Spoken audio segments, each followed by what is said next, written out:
Real Kabbalah, the teachings of the KosherTorah school, by Rabbi Ariel B. Tzadok.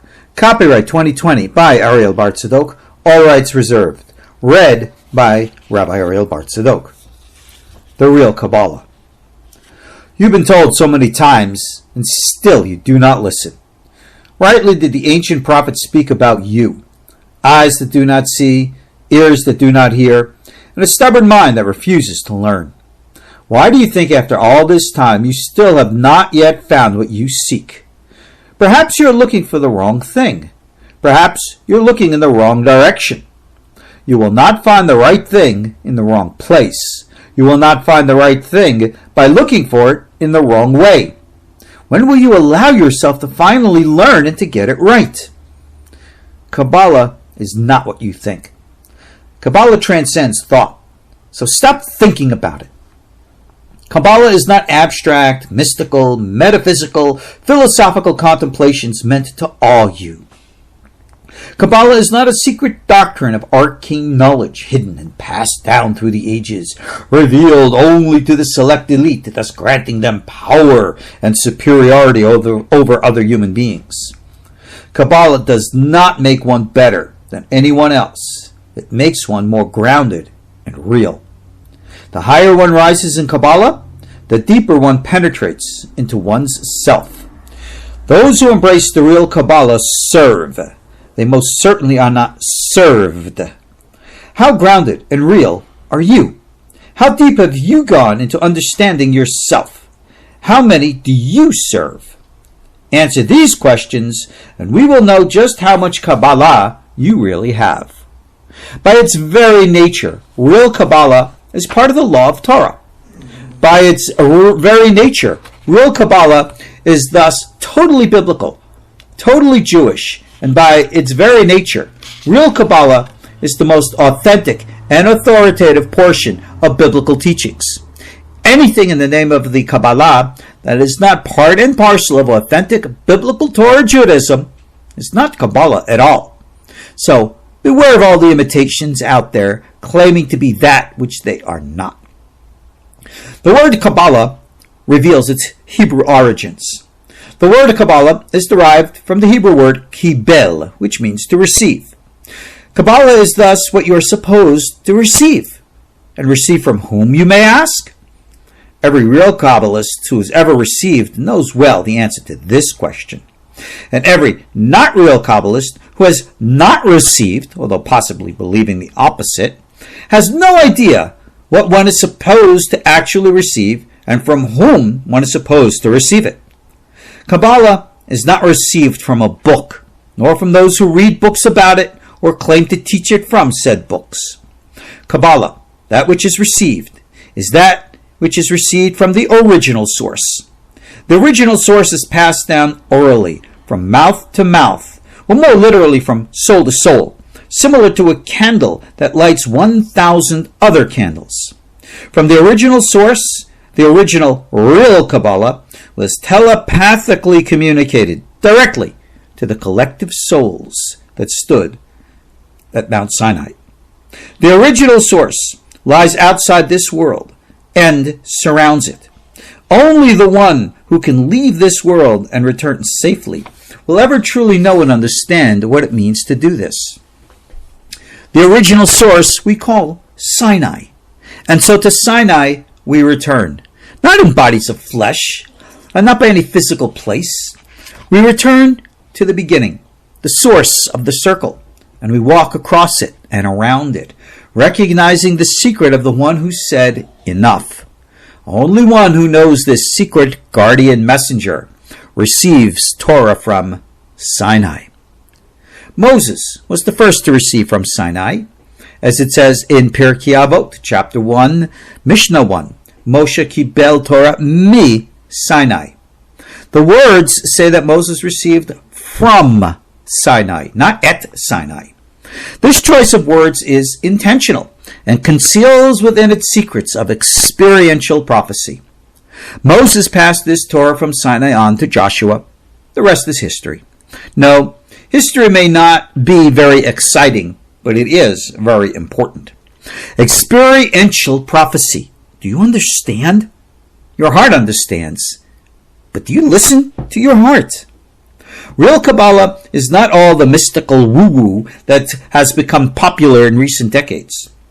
Real Kabbalah is not theoretical, metaphysical, mystical philosophy. Real Kabbalah is not a bunch of stories or a proclamation of doctrinal truths that one is expected to blindly accept. Real Kabbalah cannot be described best in words. Real Kabbalah must be experienced personally. For without such experience, real Kabbalah can never be truly received and thus learned. How this is to be done is an open secret. It is well known what must be done. But even so, only the very few ever bother to do what is necessary to return to Sinai and receive from the original source. Go ahead. Learn all you want about the topics as divine emanations, Sefirot, spiritual worlds, Olamot, and the beings, angels, spirits that inhabit them.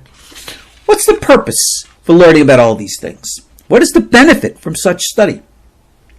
Without actual experience of these realities, how can one ascertain what is and what is not the truth of these things? Until you commune for real with the sentient, conscious entities, angels, they are the Sefirot and the Olamot, and you have no true knowledge of them without such an experience. All you have is unprovable conjecture and theory. You want real Kabbalah? Okay, here goes. Let me use the language of the modern theoretical Kabbalah to describe the message of the original source. Close your eyes. Visualize this. And then ask your heart to extract the message from its coded metaphorical language. Your heart understands and knows. But do you? Our collective and an individual purpose for incarnating here on earth is to rectify what we call the fallen kings who reigned in the land of Edom prior to there being a king in Israel. Our job is to realign the damaged 7 Sefirot within Zeir Anpin and Nok, and to merge them in complete union, Yehud, with the Mochin that emanate from the Nahi of Ima and Abba, both Katnut and Gadlut. When Zeir Anpin is thus complete in 10 Sefirot, collective Adam, which is humanity as a whole, above and below, will be rectified and thus enabled to evolve to the next higher spiritual level. And thus will Mashiach come. Do you understand? What you think matters little. The thoughts that you think are vessels for higher insight, insights that words cannot describe.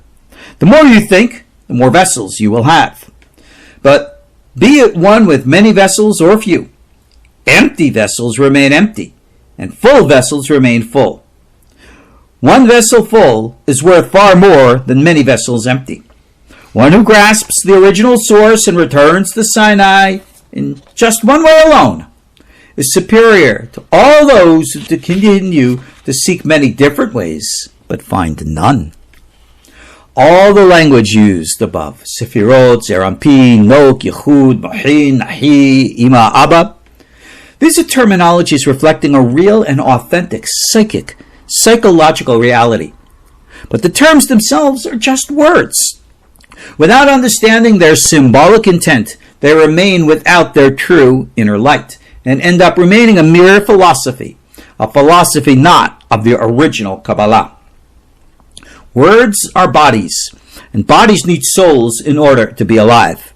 Words and philosophy alone are dead, empty vessels. Only the light of the original source resurrects the dead. This is the secret of Sinai. Fill the vessels with light. Revive the dead. Only the understanding heart will understand this and see within to know the proper way. Just because the terminology is not original, the message underlying it is most certainly original. More so, the message is archetypal and universal. And the message is this: every human being must work hard to properly align and control one's inner emotions and to integrate them with a growing intellect of balanced rationale and intuitive awareness. This is the purpose of meditation and what we call spiritual growth. This is the union of head and heart, the merging of rational intellect with psychic, intuitive awareness. We must learn how to integrate our higher selves into this lower world without hindrance, damage, or harm to either. In order to accomplish this sublime goal, we must learn how to properly interact with each other and with the natural order surrounding us and penetrating us. This is the meaning of Yichud, union. We must experience how all is one in the only one. Higher self into lower reality. The way of this follows its natural course. All this is known to the one who touches the original source. The lower mind speaks in words. The higher mind speaks in images and pictures. The lower mind seeks to narrow down. The higher mind seeks to expand out. The lower mind thinks, the higher mind feels. The lower mind looks out and describes the outside world. The higher mind gazes within and extracts the higher realities, putting them into images and pictures which only the inner mind and heart can understand. Do you understand? This is why the body of Torah takes the form of rituals and commandments. The commandments are the language of the higher mind. The rituals are the communication of the soul. In order to manifest the one within the many, we physically perform the commandments of the Torah. We do not just think about them or consider their abstract meaning. To do only this is to gaze upon a dead body and wonder from where comes the life. We do. We act. We perform. We stand in Sinai and touch the original source, the light of life. We bathe in it, allow its living waters to fill the empty vessels, transforming them from dead to alive. Every deed, every action is thus transformed into an act of life, an archetypal expression of collective cosmic truths. The underlying psychological effect of these activities is to elevate human consciousness, thus supporting and guiding one of the accomplishments of the goals stated here. However, if these activities are performed by rote, absent of the necessary contemplative mind accompanying one's actions, then the rote becomes almost a waste of time. One's performance of the activities will activate no inner reflections and thus bring about no discernible difference in the individual's relationships with others, with oneself. The laws of Torah, halachot, were instituted to reflect universal psychic and psychological archetypes in the attempt to create within the practitioner a deep psychic sense of aligning with the universe, God, and with one's fellow human beings.